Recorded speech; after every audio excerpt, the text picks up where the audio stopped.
What's up, Rabbit Hole Dwellers? Me and Joel just got together and we're just going to sort of create an episode together. And we thought it'd be a good idea to talk about freedom of speech, cancel culture, and some hypocrisy within the Bitcoin ecosystem and see where it goes. So, Joel, freedom of speech. My understanding of freedom of speech, right?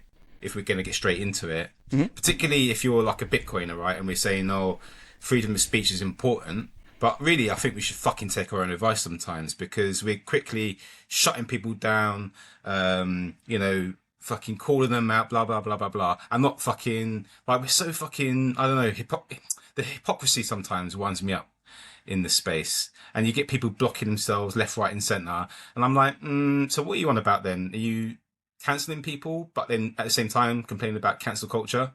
So, yeah, it's got me a little bit sort of riled up about some of the hypocrisy that there is in the space. I don't know about you, Joel, but that's my initial fucking introduction into this episode.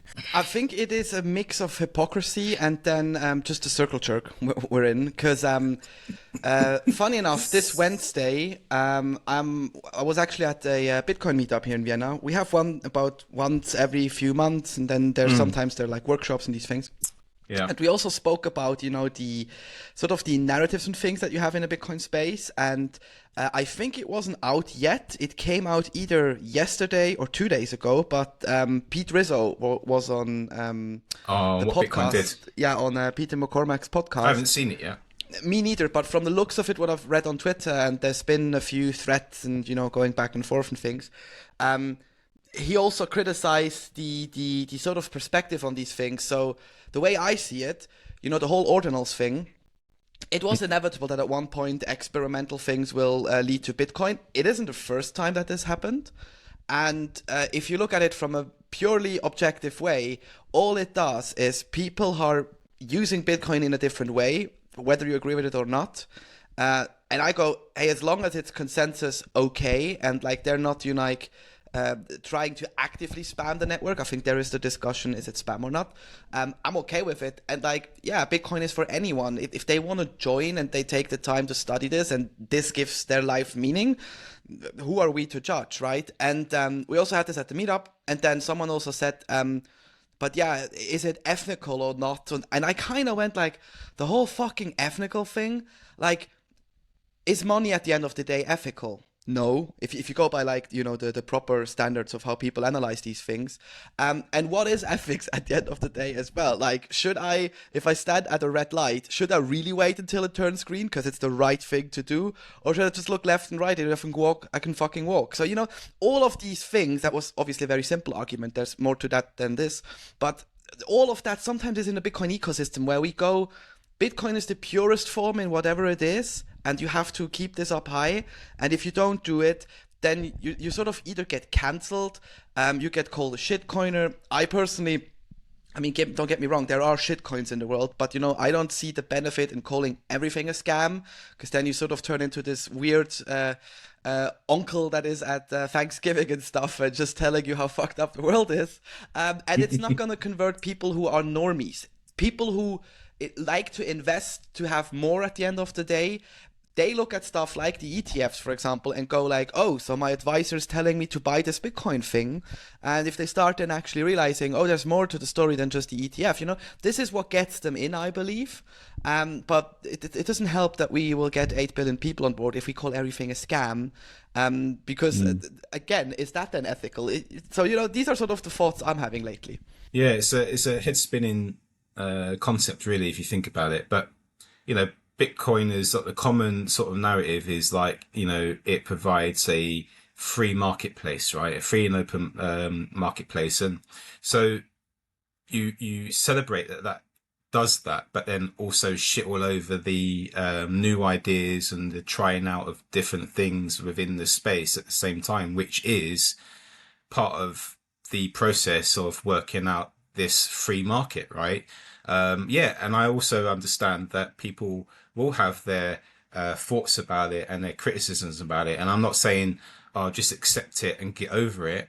I think, we should sort of criticize, debate and all that sort of stuff. But I think where it starts getting a little bit kind of messy is then when people are not taking their own advice. They're not sort of engaging in discourse. They're not sort of trying to learn more about it in a way that, you know, is more sort of engaging. They're just sort of like shitting all over a certain area of Bitcoin or certain Bitcoiners or certain parts of community, and not really sort of taking in that perspective and reflecting it upon themselves. Because that, mate, for me personally, right, part of going into the Bitcoin rabbit hole is to, you know, and that's part of why I'm questioning Bitcoin on Twitter, right, is it forces you to sort of reassess. Well, that your wife.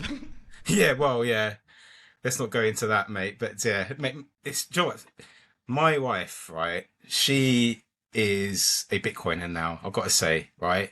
And her and I have just sat down so many fucking nights, man. I feel so privileged that I am married to somebody, right, who's able to sort of like hold a mirror against what I believe, and her the same. So sometimes we sit down and like have a debate, and a good one, like not like an argument. With she's got her own perspective, right, and I've got my own perspective, and I put it out there, she puts it out there, and we end up often at the same place, but just from different. We start at different positions, and then end up. Oh, I can see where you're going is where I'm going, but like from that perspective, I can now sort of like broaden my mindset to understand and accept that's your process, right?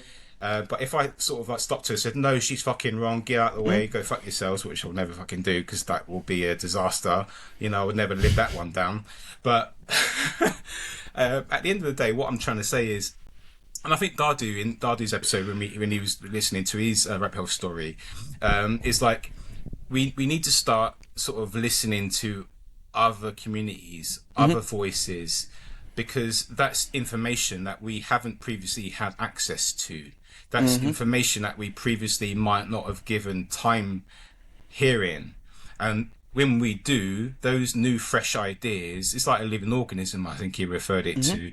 You know, yeah, exactly. Is this working towards some sort of there's more opportunity for us to bring in voices and give that the respect.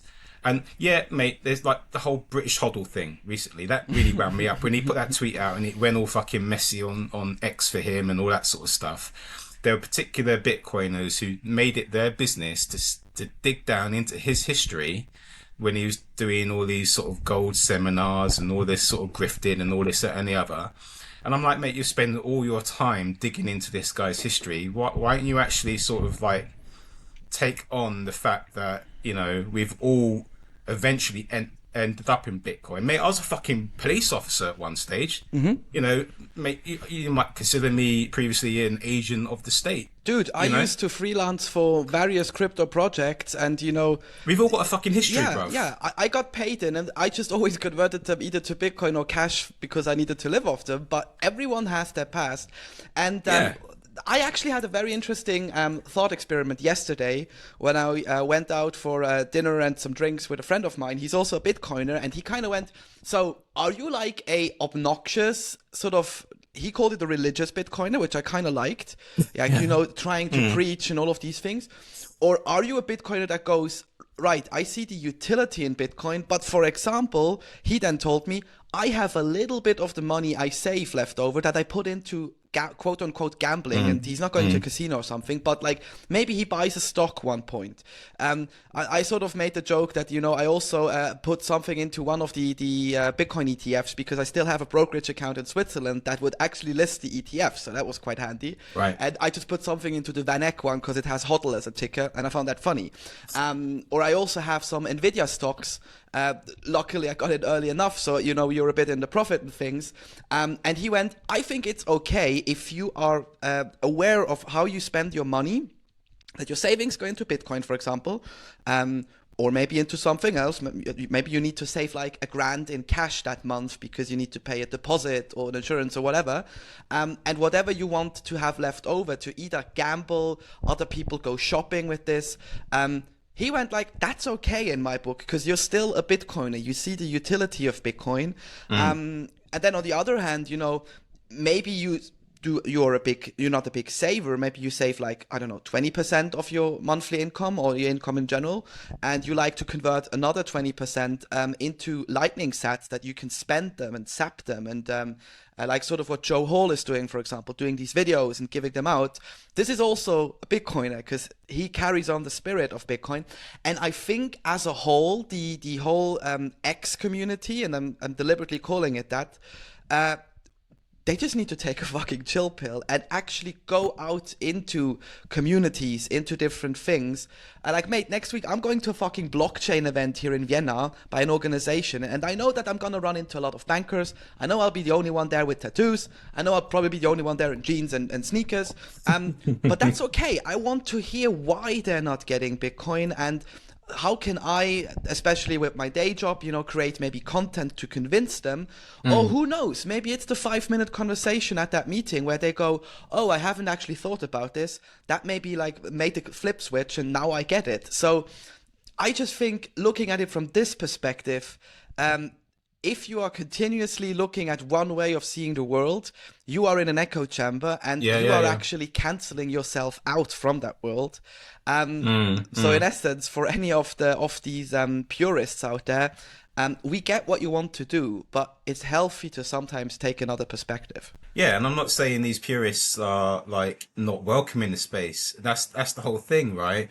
Yeah, say your thing, do your thing, yeah, whatever, do it, but expect people to kick back a little bit and fucking call you out on it and criticize that just as much as you criticize everyone else for not being a purist. And that's what freedom of speech is, right?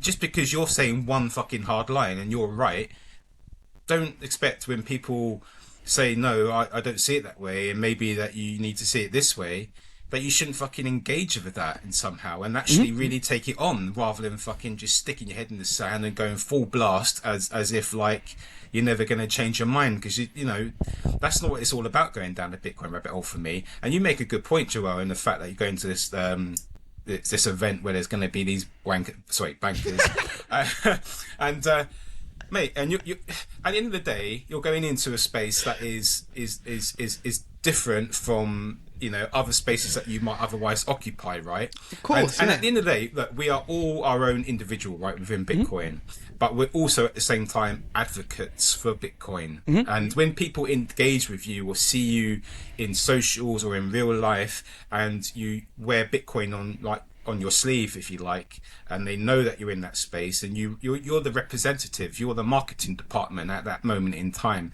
And yeah, you might have your own ideologies, your own beliefs, and your own mission for Bitcoin. That's all well and good, but I just think there's opportunity for us to just be more engaging with people in a less fucking ridiculous, childish way, to be fair.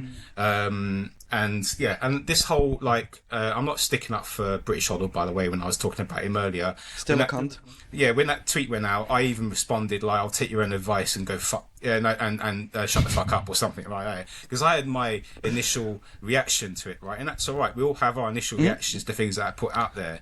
But what it actually did for me, mate, was actually made me think. Actually, do you know what? He's speaking to a particular audience. He set up his own content and put it out there because he wants to engage with a certain group of people, and that's all right. That's up for him to fucking do, right? That's his own choice. He's speaking to certain people and he's making that clear.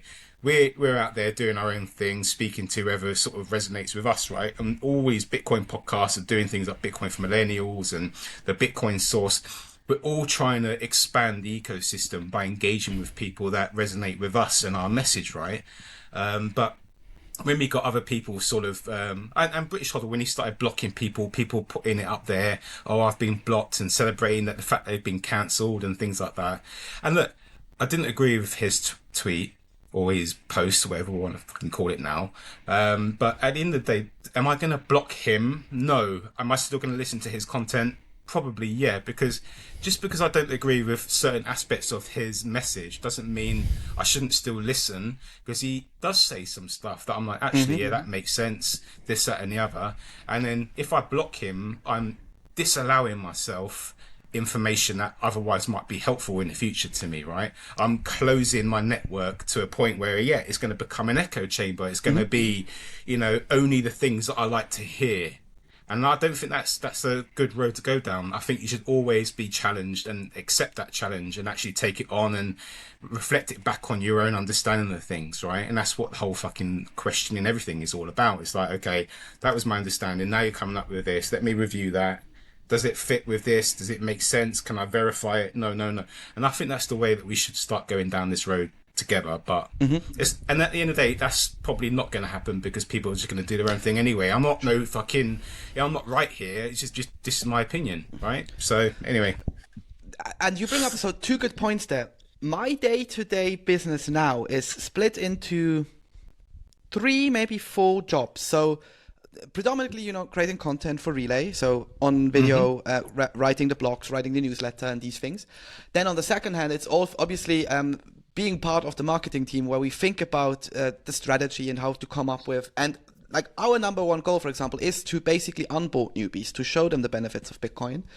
A third part, and that is the big part then, is engaging with the media. And when you mentioned now that I don't have to agree with whatever it is that I'm seeing, but it's good to listen in. yeah, Of course, I am going to read, the mainstream media output and seeing if it's a positive output, if it's a negative output. And you bet sure that if I find a journalist that has a neutral view on Bitcoin, I'm going to get in contact with them.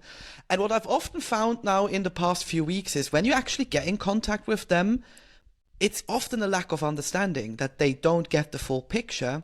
And I'm a very social guy. I then ask them like, hey, if you need, I can explain it to you in 10 minutes in a call. It's probably a bit easier than writing a full-on blog post as an email, essentially, or linking you to other resources where I'm sort of depending that you actually read them. And when I jumped on a few calls last week with them, they actually all went, oh, so if there is actually a need, for example, I explained the mining thing with one Swiss journalist. He went, so if I get this straight, then the energy system is not stable at all. And I go, no, it's not. It actually has to rely, especially in Switzerland, on outside sources and outside countries as partners.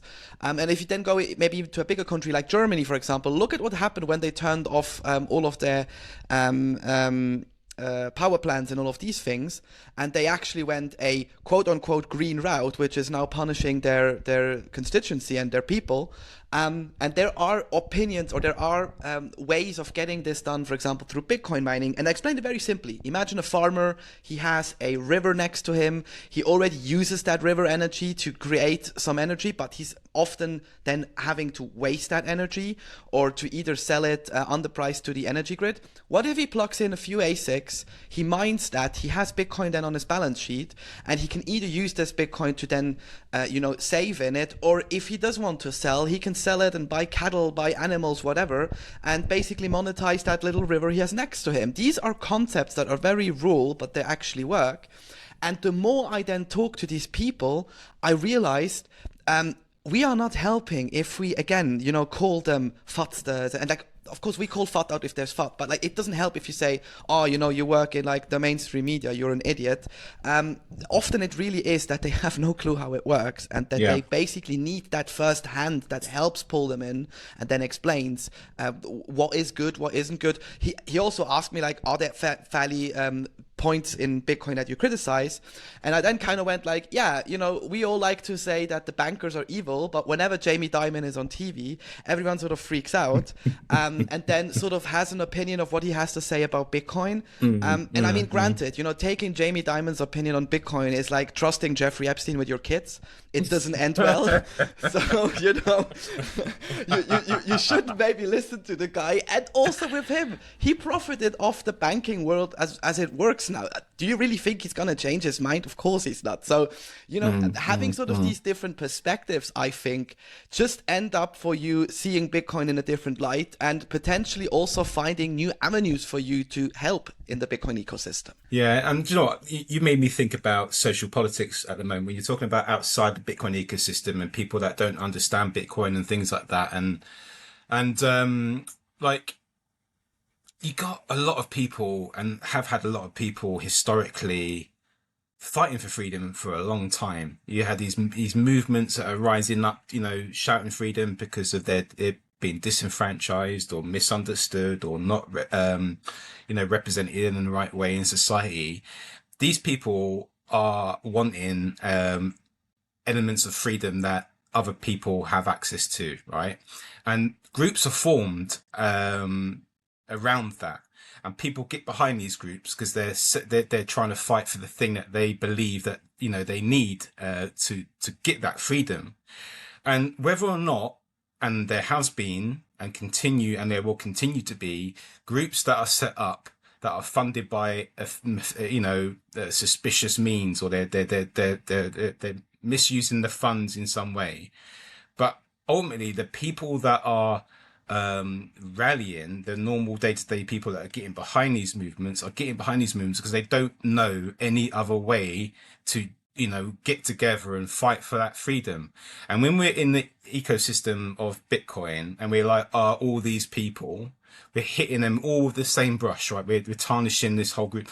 And rather than trying to emphasize that Bitcoin is an opportunity for them to actually obtain that freedom that they've been fighting for, rather than just sort of like dissing them for being part of this or members of these groups. So we shouldn't really be doing that, because we've all been misguided in life. We've all been sort of, on this journey, and we've discovered Bitcoin as an opportunity for everybody. So why don't we sort of like put that signal out there rather than just, I don't know, blanketly targeting groups when actually we should look a little bit deeper than that. I don't know what you've got to say about that, but that's what I think. I think this holds true on so many different levels. And, the first thing that now came to mind is also these, should we call it beliefs we have in that echo chamber again? And guys, if we're speaking about this, we mean like Bitcoin, Twitter, X, Nostr, for example. Although I love the idea behind Nostr, it still is a Bitcoin echo chamber where a lot of the same things gets repeated. Unfortunately, also conferences, so you have the same thing there. We often go stuff like, we need to support fully open source projects and these kind of things. And I totally agree. Like if I can verify the code, that platform, that system, whatever's running on, that's perfect. But we're also in it to build a new, let's say, call it an economy. And what is the basic pillar of an economy? It's businesses. And if a business decides, for example, we are not releasing the code for a few months or even years because we don't want the possibility of actually someone forking a product or copying it, whatever. I understand that, because I understand it from a business sense. And same this week, I also had a fascinating chat on Telegram with someone who is a Bitcoin, and he came out of the TradFi system, and he asked me, I am fully on board with the whole decentralization thing.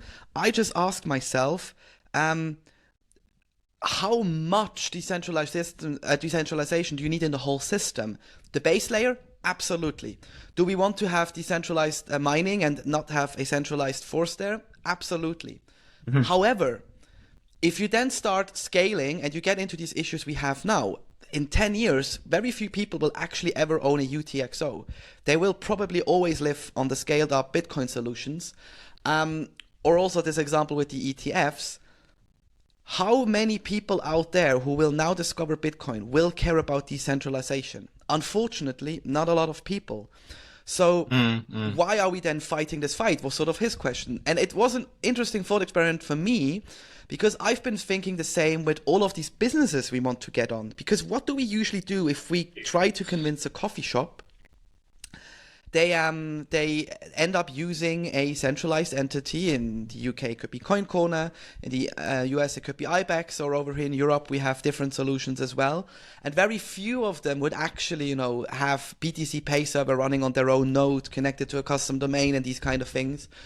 It's beautiful that we have this option in Bitcoin, and we should always obviously encourage this. But my mind often then wonders, like, if we are going to just think super big, and we're thinking about billions of people, I think we more and more will have to face these kind of discussions. And honestly, I get if a 75-year-old guy says, I don't need a hardware wallet, and I want to have it with a bank because who knows, I might have Alzheimer's in like 5 years, and what do I do now? Then I forget where I put the key, so I have to basically tell it to someone who I trust anyway. So you again are trusting another party. Why shouldn't I keep it with a bank, or why shouldn't I hold some of my stack in an ETF and the other one in self-custody? So I think the longer these things will take and the more we'll run in these issues, we will have to face these questions. And again, I don't think it's bad to have an open mind and hear it out, and trying to find solutions that work for the individuals, because that's what it's all about, right? Everyone has the option to choose how, when, and where they want to be in the Bitcoin world. And yeah, absolutely, mate, 100%. And we are early, right? And we do have a small ecosystem at the moment that is expanding. And I think there are, just like we're doing today, kicking back a little bit at some of the narratives and the growing culture within Bitcoin, because it needs to get to a point of going, actually, hold on, stop. Let's just have a conversation here and just sort of like kick against it a little bit. And as it sort of grows, and there was a tweet that was put out the other day from Orange Truth 88 that I reposted, and it said the Bitcoiner culture will continue to fracture indefinitely until it becomes a totally irrelevant concept. And I agree with that. Like, you know, we need to continue to sort of challenge the culture in order for it to grow, right? We can't just keep going in one direction, because if we keep going in a certain direction and collect people that are only like-minded like us, then we just become one homogenous group with one agenda, co-opting the identity of Bitcoin in our sort of echo chamber. And that's not the way it should be, right? And if we want Bitcoin to succeed and grow, then what we have to do is be more accepting and forgiving of other ideas and thought processes and use cases for Bitcoin. And I think that's the only way that we can really sort of embrace the true fundamental of Bitcoin, or one of the fundamentals of Bitcoin, right? And yeah, that's all I've got to say on the matter, matey. But yeah, what do you guys think?